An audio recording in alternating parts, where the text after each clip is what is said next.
Assalamualaikum warahmatullahi wabarakatuh. Dan salam sejahtera untuk kita semua.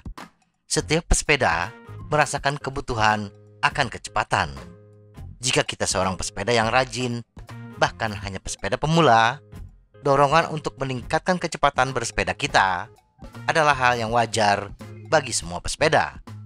Bersepeda dengan kecepatan yang baik tidak hanya membuat seseorang merasa percaya diri, tetapi juga meningkatkan kesehatan. Membandingkan kecepatan kita sendiri juga bisa dijadikan tolok ukur kinerja bersepeda kita. Meningkatnya kecepatan rata-rata kita adalah indikasi kemajuan kinerja bersepeda kita. Memang benar bahwa kecepatan datang dengan latihan dan kesabaran. Beberapa faktor lain dapat membantu kita untuk bersepeda lebih cepat.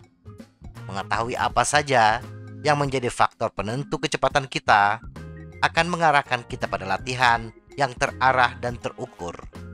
Setidaknya ada 3 faktor yang harus kita perhatikan dalam upaya kita meningkatkan kecepatan, yaitu pernapasan atau sistem kardiovaskular, kekuatan, torsi otot dalam memutar pedal, dan yang terakhir adalah kelenturan fisik kita dalam upaya meningkatkan aspek aerodinamis kita.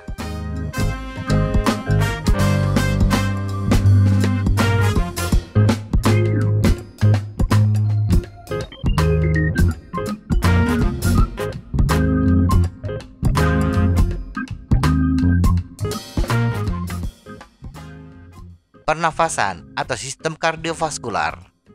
Memperkuat pernapasan kita sering dilupakan oleh pesepeda, khususnya pesepeda pemula.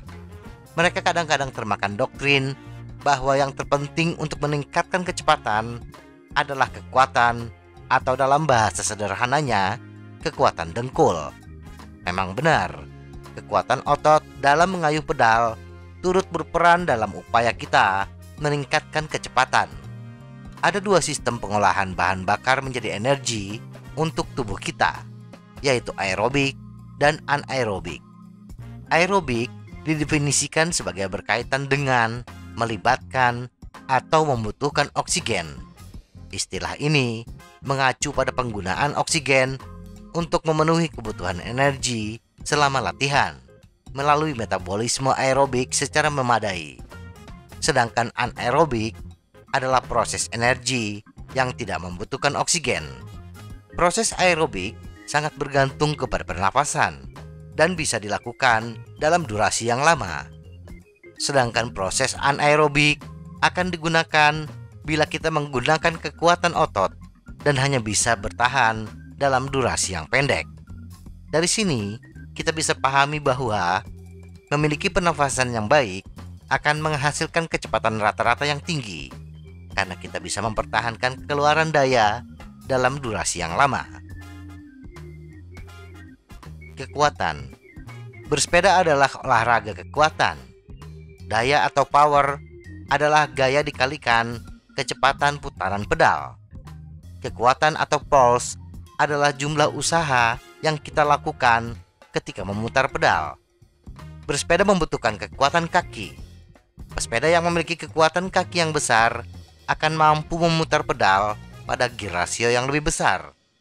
2 pesepeda yang memiliki cadence yang sama tetapi menggunakan gear rasio yang berbeda akan menghasilkan kecepatan yang berbeda pula.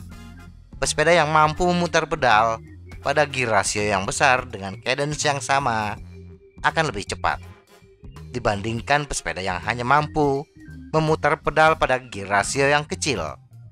Kita dapat berusaha meningkatkan cadence, tetapi cadence memiliki batasan kecepatan yang bisa dihasilkan pesepeda.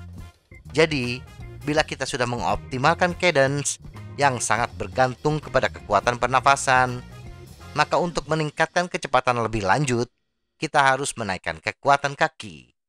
Tidak seperti cadence yang memiliki batas atas, kekuatan kaki bisa dikembangkan lebih tinggi. Tetapi harus diingat, kekuatan kaki yang mendorong pengerahan sistem anaerobik hanya bisa bertahan dalam durasi yang pendek.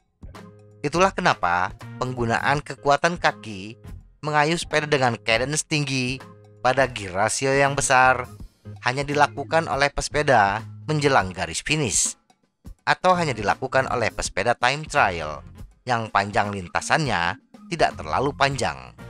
Latihan untuk meningkatkan kekuatan kaki bisa kita lakukan dengan latihan beban, terutama melatih otot bagian paha, betis, dan bokong kita.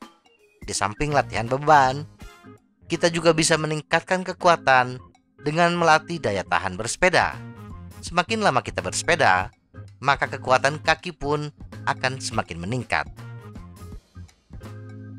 Kelenturan.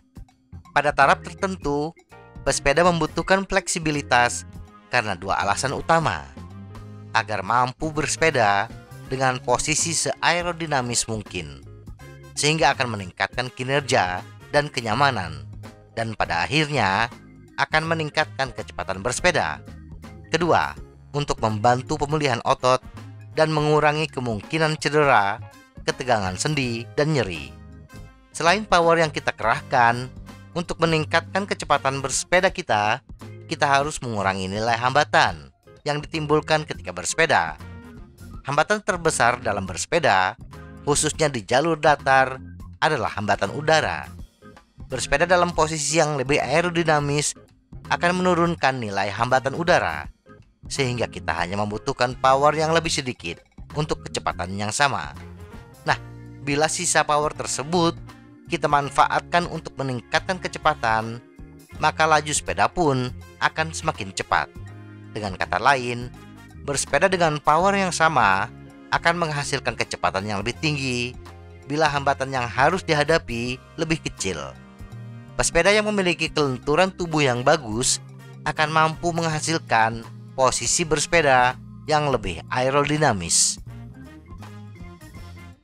Kesimpulan. Jadi, untuk meningkatkan kecepatan bersepeda kita harus mengetahui apa saja yang menjadi faktor penentu agar kita mampu memilah latihan mana yang harus kita dahulukan. Sistem aerobik adalah cara yang paling banyak kita gunakan untuk mengolah energi dan bisa dilakukan dalam durasi yang lama.